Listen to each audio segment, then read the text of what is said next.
कांग्रेस सांसद शशि थरूर ने कांग्रेस पार्टी के भीतर नेतृत्वकारी भूमियों के लिए अपनी उपलब्धता का संकेत दिया। उन्होंने यह भी सुझाव दिया कि यदि पार्टी द्वारा उनका उपयोग नहीं किया जाता तो उनके पास वैकल्पिक राजनीतिक रास्ते भी हैं।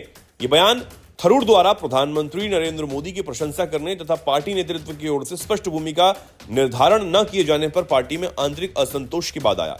क्या शशि थरूर कांग्रेस से अपना रास्ता अलग करने का मन बना चुके हैं? कांग्रेस के सीनियर सांसद शशि थरूर ने अपनी पार्टी को लेकर बड़ी बात कही। उन्होंने कहा कि कांग्रेस को सिर्फ अपने पुराने वोटरों के भरोसे नहीं रहना चाहिए, बल्कि नए लोगों को जोड़ना होगा। केरल में लेफ्ट सरकार की तारीफ करने पर पार्टी में उनकी आलोचना हुई थी, लेकिन थरूर ने साफ किया कि वो देश और राज्य के भले के लिए अपनी राय खोलकर रखते हैं।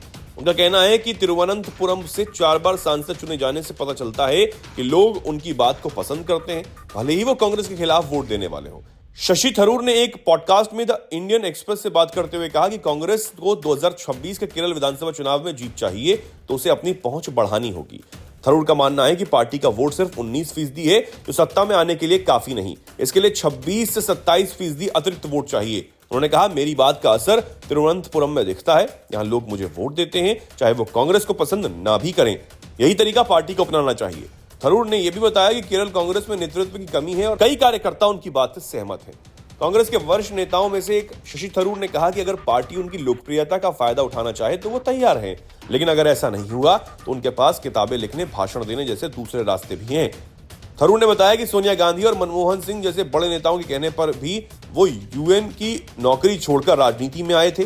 वो हमेशा बेबाकी से बोलते हैं, चाहे नरेंद्र मोदी की तारीफ हो या पिनराई विजयन की। उनका कहना है कि अच्छे काम की तारीफ करनी चाहिए, भले ही वो विरोधी पार्टी का हो।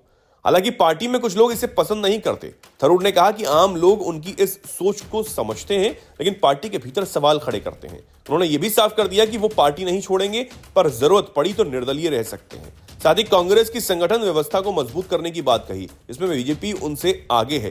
कांग्रेस वर्किंग कमेटी में शामिल होने के बाद भी उन्हें लगता है कि वो फैसला लेने की ताकत कम है। देश भर में जनाधार के साथ साथ अपने कई बड़े नेता लगातार खोने वाली कांग्रेस पार्टी एक बार फिर परेशानी में पड़ सकती है। इस बार कांग्रेस हाईकमान को केरल से बुरे इशारे मिल रहे हैं। पार्टी सांसद शशि थरूर ने एक ऐसा बयान दिया जिससे लग रहा है कि वो आर पार का मन बना चुके हैं। तिरुवनंतपुरम से 4 बार के कांग्रेस सांसद शशि थरूर ने कहा कि अगर कांग्रेस को उनकी जरूरत नहीं तो उनके पास काम के लिए अन्य कई सारे विकल्प हैं। थरूर ने यह बात इंडियन एक्सप्रेस से बातचीत के दौरान मलयाली पॉडकास्ट में की। थरूर ने बताया कि सोनिया गांधी, मनमोहन सिंह और केरल सरकार के नेता रमेश चिंथला सहित वरिष्ठ कांग्रेसी नेताओं के आग्रह पर वे संयुक्त राष्ट्र संघ में अपना कार्यकाल पूरा करने के बाद अमेरिका में अपनी आरामदायक जिंदगी छोड़कर वापस राजनीति में आए थे।